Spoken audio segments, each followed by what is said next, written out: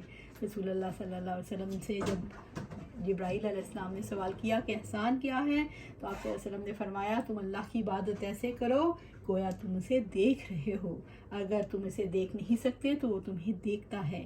انسان کو یہ تعلق کیسے نصیب ہو سکتا ہے؟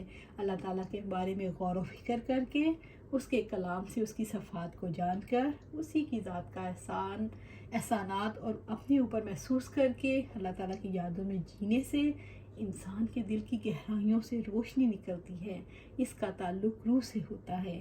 یہ مقام کم لوگوں کو نصیب ہوتا ہے، اس کا ایک لمحہ بھی پوری زندگی کے لیے مال و متاع سے زیادہ قیمتی ہے۔ اللہ تعالیٰ کی رضا کا مقام اس سے بھی بڑا مقام ہے۔ اللہ سبحانہ تعالیٰ ہمیں بھی ان میں شامل فرمائے، آمین یا رب العالمین۔